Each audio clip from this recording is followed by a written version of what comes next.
Imagine you're working at a company that still manages all their infrastructure on premises. Whenever a new application needs to be deployed, it takes weeks to order hardware, set up networking, configure servers, and finally deploy the application. And when traffic spikes unexpectedly, the application crashes because you can't scale resources quickly enough. Now, contrast this with a cloud-native company where infrastructure is provisioned in minutes, it automatically scales based on demand, and developers can focus on building features instead of waiting for infrastructure. That's the power of cloud computing. Plus, the demand for cloud skills continues to grow every year. According to recent data, cloud computing jobs are among the highest paying in tech, with average salaries well above 100,000 in many markets.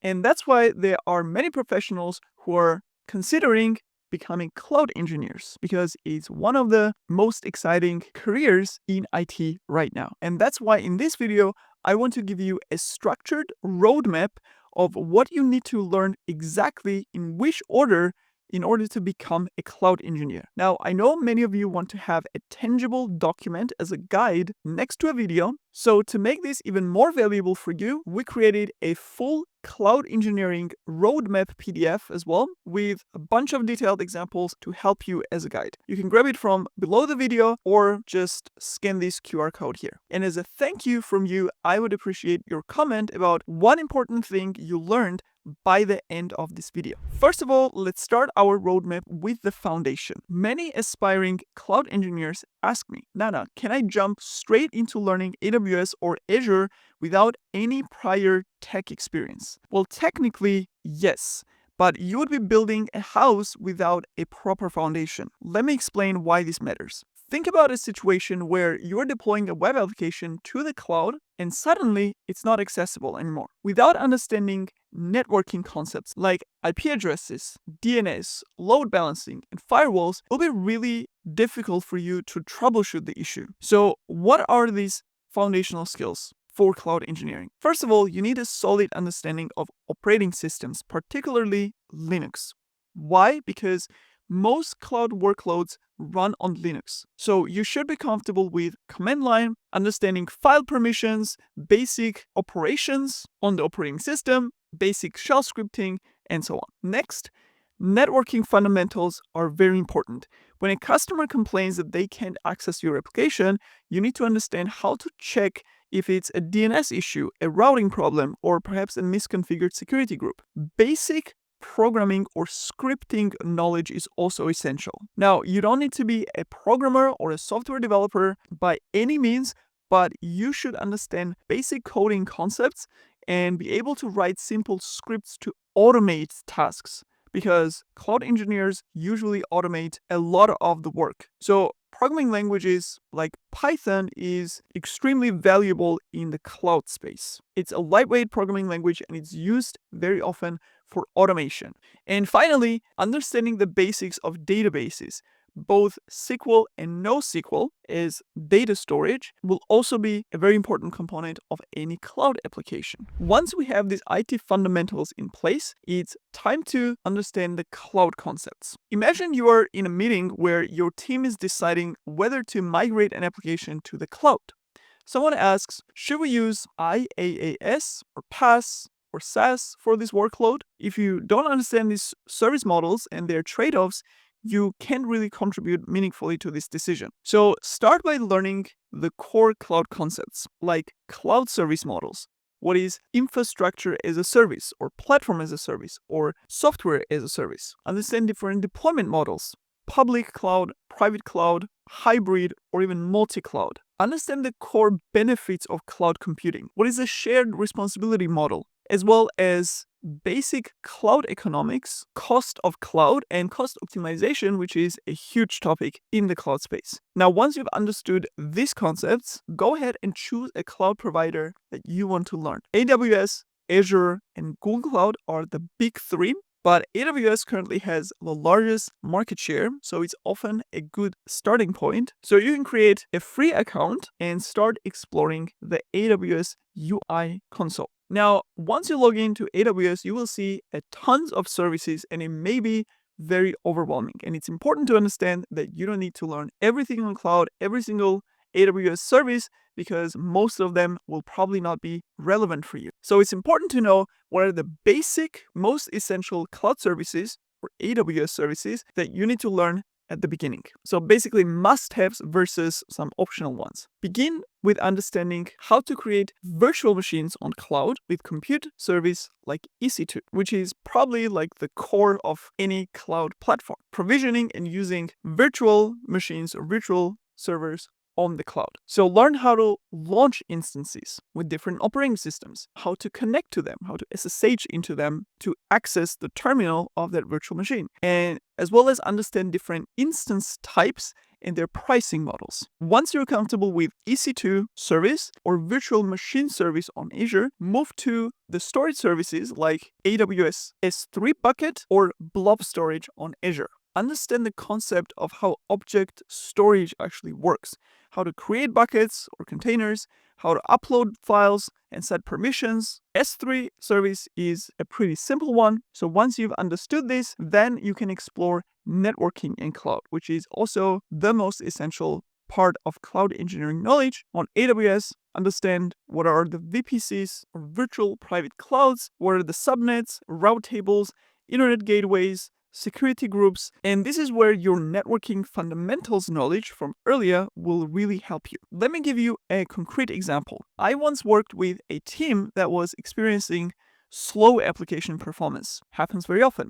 After investigation, we discovered that they had placed their database in a different region than their web servers. That was causing high latency. So without understanding cloud networking concepts, this issue would have been much more difficult to diagnose and fix. As you become comfortable with manually creating resources in the cloud, you will quickly realize that this is not scalable.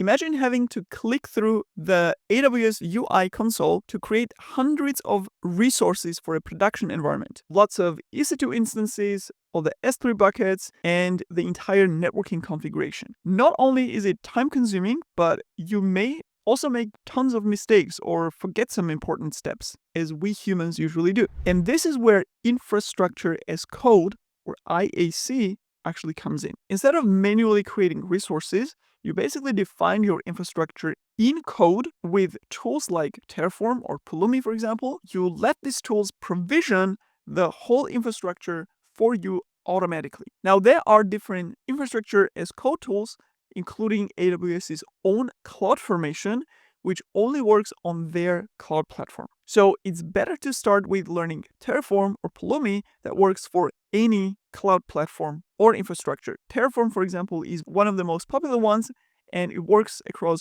all major cloud providers. So start with Terraform, understand the basic syntax, understand how to create resources on AWS, how to use variables, what are the modules, and how to manage state. For example, instead of manually creating a VPC, subnets, then EC2 instances, and an RDS database through the AWS UI, you can define all of this in a Terraform configuration file and create the entire environment with a single Terraform apply command. And when you need to make changes to your existing infrastructure, like maybe add more EC2 instances or change firewall configuration or some network configuration, you simply modify the code in Terraform and apply it again. And again, Terraform will connect to the AWS API and make those changes in your AWS infrastructure. Then we also have configuration management tools like Ansible that are also important for managing the configuration of your virtual servers. So while Terraform is great for provisioning infrastructure,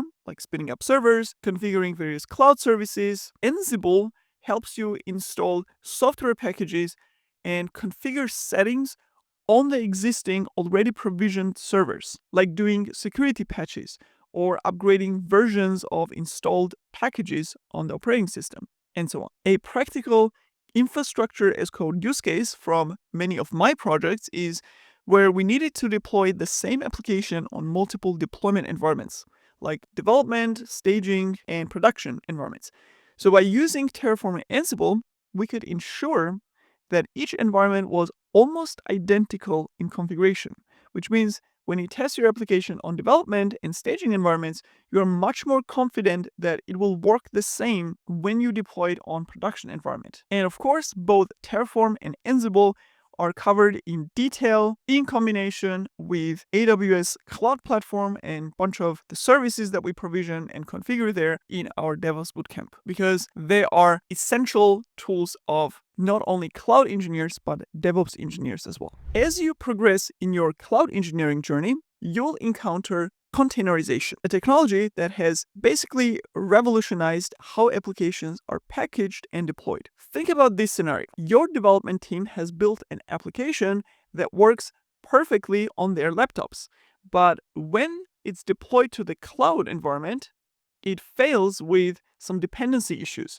or because it expects certain environment variables to be defined in its OS environment, which are not set, or it expects latest version of Python to be installed, but it's finding an older version. Sound familiar? This is the it works on my machine problem that containers helped solve. So Docker basically helped package the entire OS configuration and dependencies that the application needs together with application code in an artifact, which you can deploy on any server without pre-configuring the server with a bunch of different tools and technologies and OS environment configuration. So no wonder Docker became a standard in modern application development, because it solved such a major problem. So to familiarize yourself with containerization, start by learning Docker.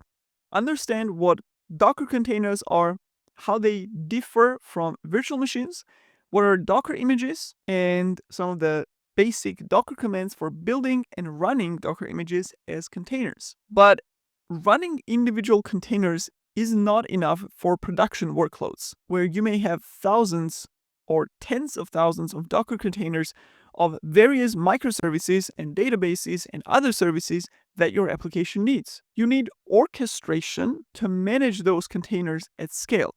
And that's where Kubernetes comes in. Kubernetes is like your automated operations manager that automates the deployment of containerized applications, scaling it up and down, or restarting them when they crash with some issues. So begin with understanding Kubernetes concepts like pods, deployments, services, and ingress. These are like the core, most fundamental Kubernetes components.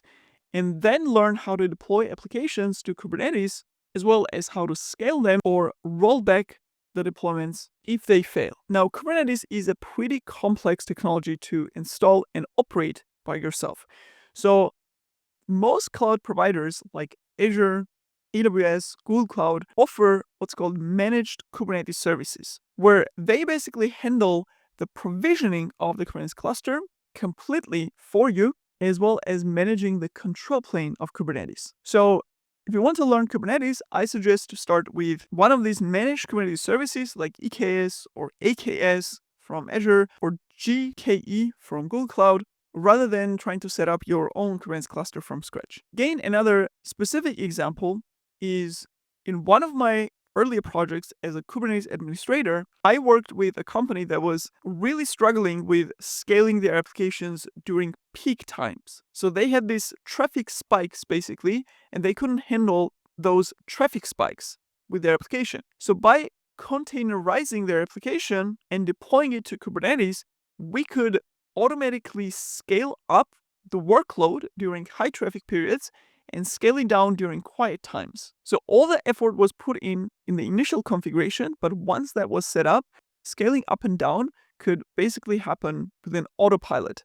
And that helped us save significant costs while ensuring that the application remained responsive. And both Docker and Kubernetes are such essential components of modern cloud applications that they are extensively covered with dozens of hands-on projects, very complex projects, both in our DevOps and DevSecOps bootcamps. We have a total of 40 plus hours covering these two technologies alone. So now you've mastered containerization, and Kubernetes, there's still a critical piece missing here. Now think about this scenario. Your team has 10 microservices running in Kubernetes. Each service is being actively deployed by different teams. The question is, how do you get all these changes from code repositories to your Kubernetes cluster without slow manual deployment process, or without causing application downtime,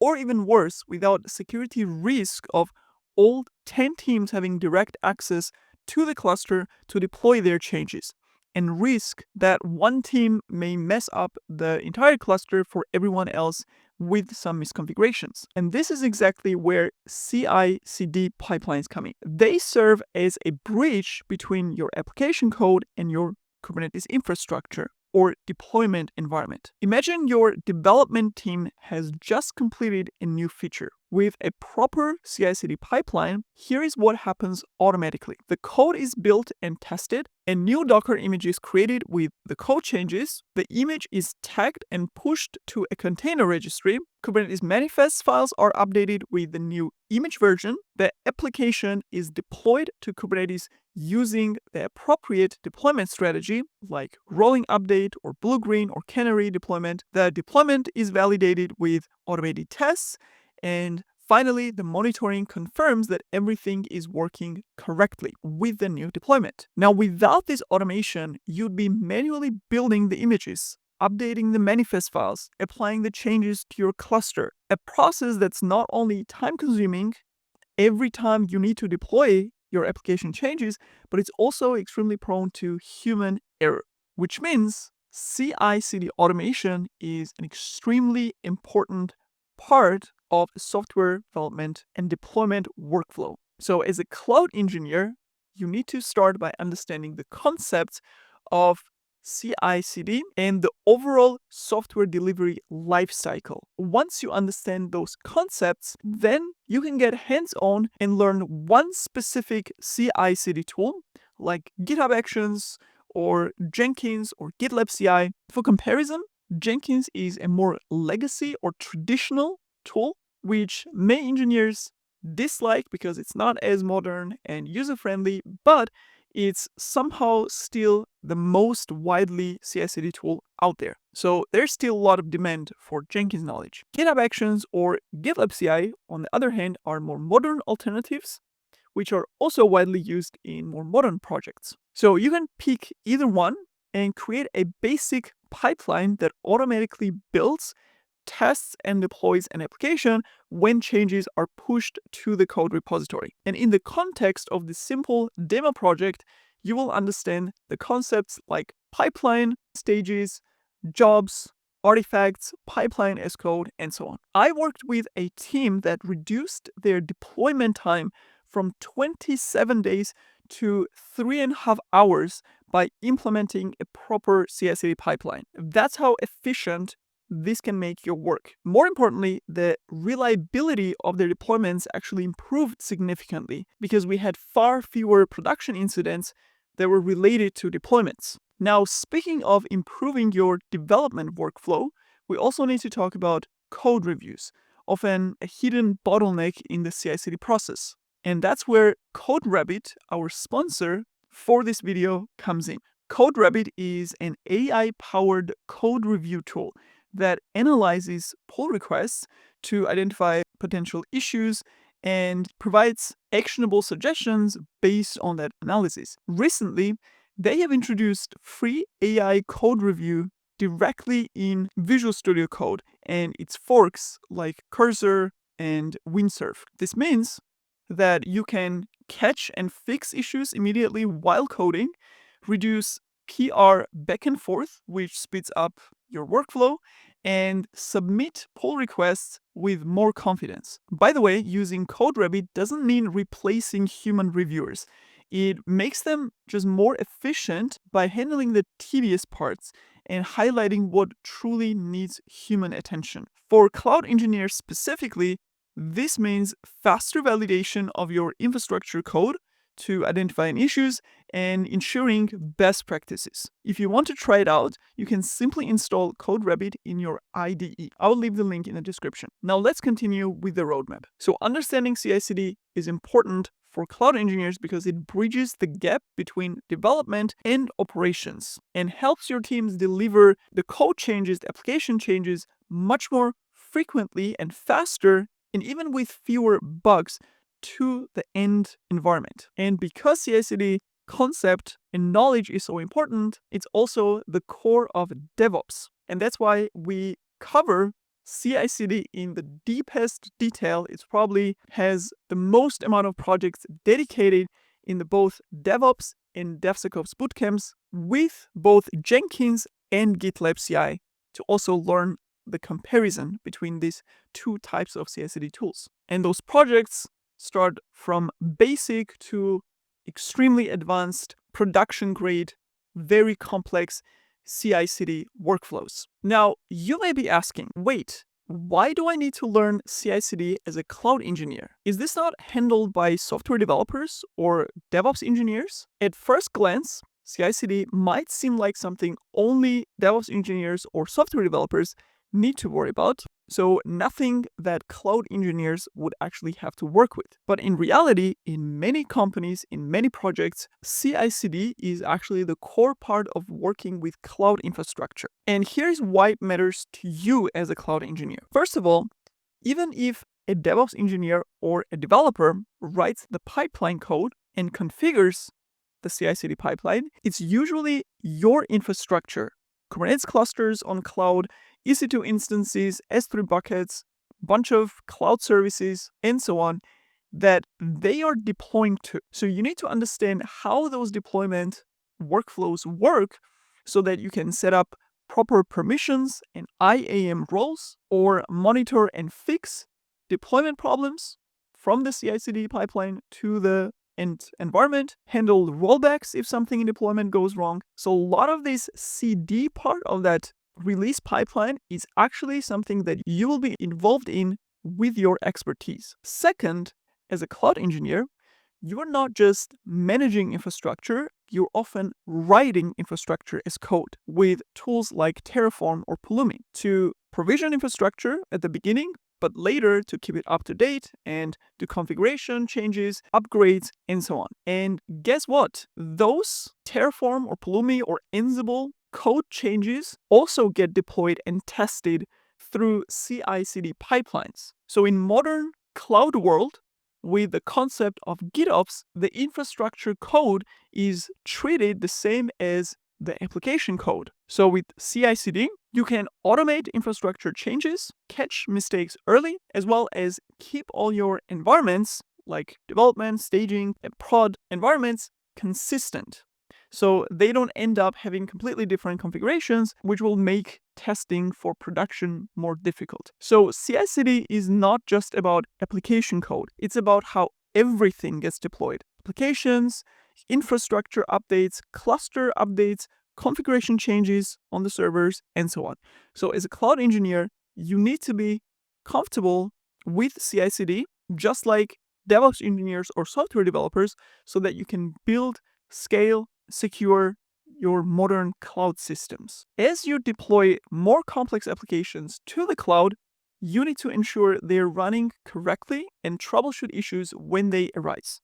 And this is where monitoring, logging, and observability come in. Imagine getting a call at 2 a.m. because the application has crashed, but you have no monitoring in place. You would have to manually check each component to find the issue under pressure because every minute counts when your users are affected and nobody can use your application. So in order to understand these concepts, start by understanding the differences between monitoring, logging, and observability. To understand this simply, think of monitoring as an alarm system in a building, while logging would be like having cameras installed everywhere in that building, in every corner to record all activities. And observability is the entire system, including cameras and alarm system, all the software behind where you can watch the camera footage or have backups, and so on. Once you understand these concepts,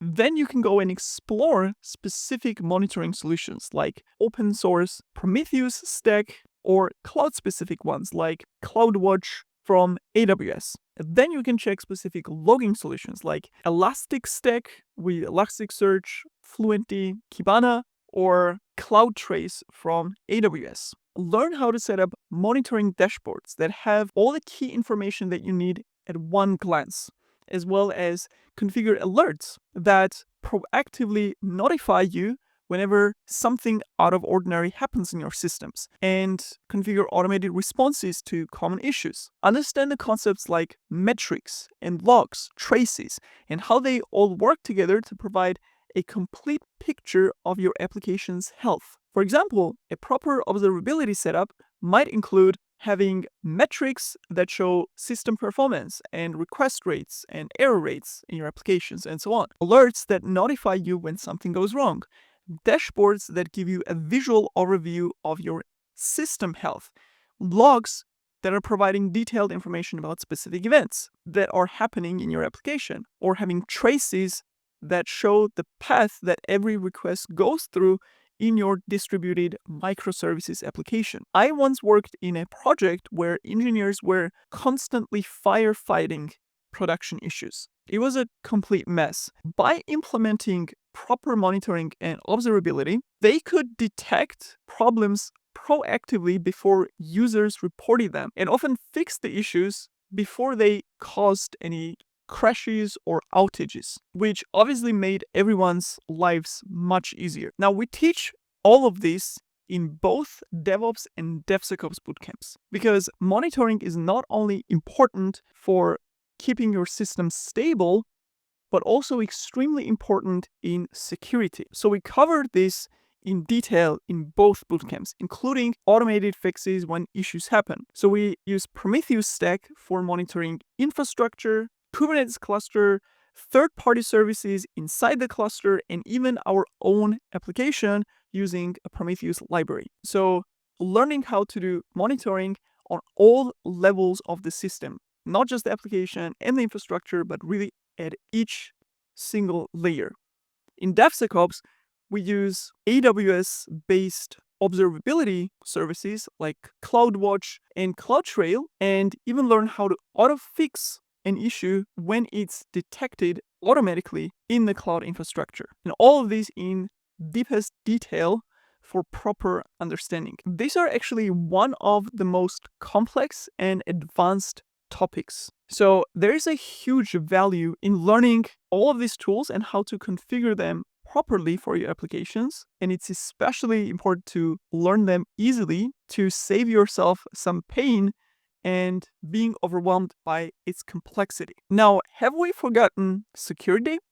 As it always happens. And I understand why, because all of the above are already complex enough to take most of our efforts and skills. So now we also need to think about this huge topic of security. Well, security should not be an afterthought. It should be integrated into every step of your cloud engineering journey. As you build more complex systems in the cloud, and as your attack surface increases, security becomes even more important. Consider this scenario.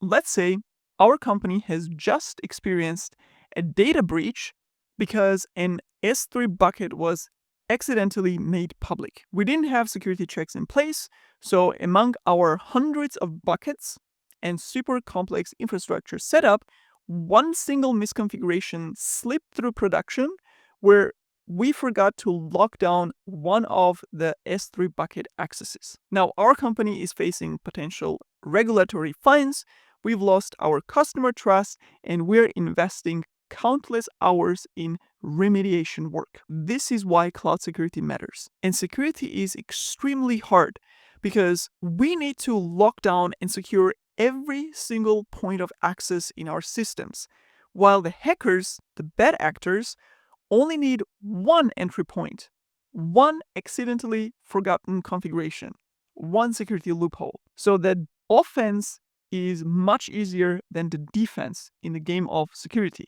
And that's why our DevSecOps Bootcamp is 4-month long because it covers every layer and every single point of the software development and deployment lifecycle, including cloud security, including access permissions at every level to every part of the system. It's a lot, but imagine how valuable that knowledge is for any team, any project, any company. So to start on this important learning journey, start by understanding the shared responsibility model on cloud. What security aspects the cloud provider handles versus what you are responsible for. Very important, learn about identity and access management, how to create users, roles, permissions, policies that follow the principle of least privilege. Understand network security in the cloud, including security groups, network ACLs, private subnets. Explore data protection,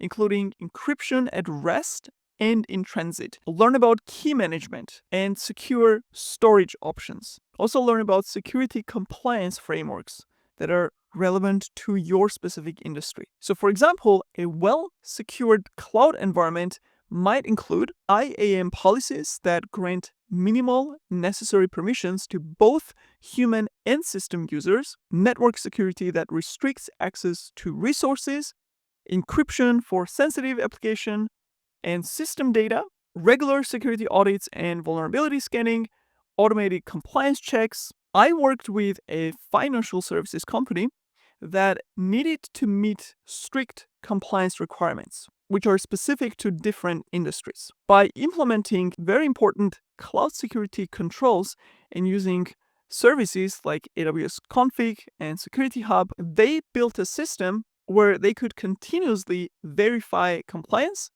and if any of the configuration changes or deployments violated the compliance rules, they would quickly remediate any issues because of these regular verifications. And as I mentioned, security is the highlight and the main focus of DevSecOps. So cloud security is a huge part of our DevSecOps bootcamp with access permissions not only for AWS IAM, but also for Kubernetes cluster, for CI/CD platform. The infrastructure as code security, compliance as code, policy as code. So security, but also automated security. So all of these that I just mentioned with even more examples and details is included into the cloud engineering roadmap that we created specifically for this video. We're going to leave it in the video description below. Now that we've covered the roadmap, let's talk about how to actually learn these skills effectively. The most important thing is to build real projects, not just follow some tutorials. Create a personal cloud lab where you can experiment with different services, architectures, and tools. Here's a progressive project approach that you may take, starting from simple to incrementally increasing the complexity.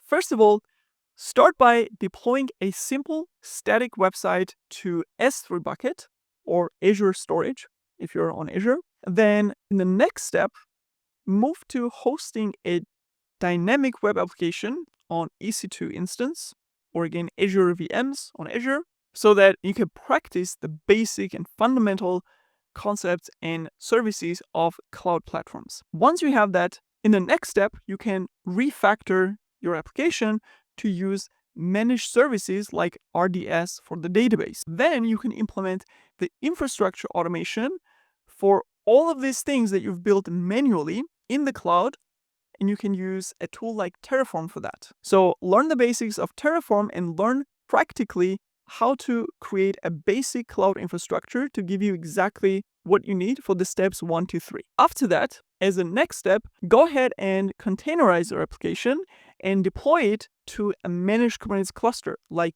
EKS or AKS. Then set up a CI/CD pipeline for automated deployments to that Kubernetes cluster using GitHub Actions or GitLab CI to get your first hands-on practice of creating a release pipeline. Now, this will already give you an extremely valuable foundational knowledge to understand the entire cycle. If you want to go a step further, add monitoring and observability to your application and your cluster and infrastructure. And last but not least, again, don't forget about security. Go ahead and implement Kubernetes security best practices or CI/CD pipeline best practices. This will give you real-world experience and allow you to stack the knowledge step by step, learning one important concept and tool after another. Document your learning journey through a blog or GitHub repository. This will serve you both as a learning tool for yourself as well as a portfolio for potential employers. And remember,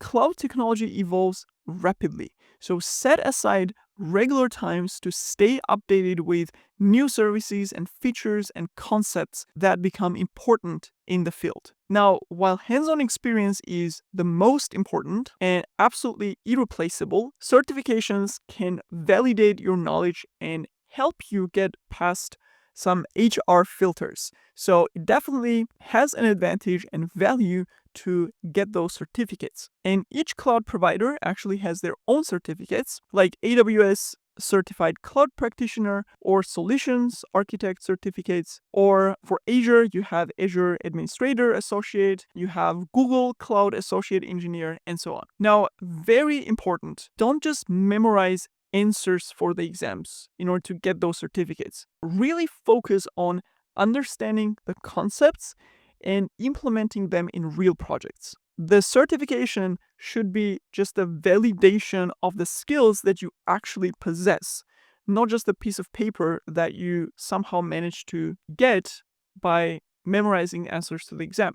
Because eventually you will need to use those skills at an actual work. So as you see, becoming a cloud engineer requires a lot of learning and practice, but it's an incredibly rewarding career path with really good growth opportunities. And remember, this roadmap is not linear. You will likely be learning multiple areas at the same time and returning to topics as you discover new depth. So the key is to build a solid foundation and then continuously expand your knowledge through practical projects. I would really love to hear about your cloud learning journey and maybe create more specific content to help you along the way. And with that, as always, thank you for watching and see you in the next video.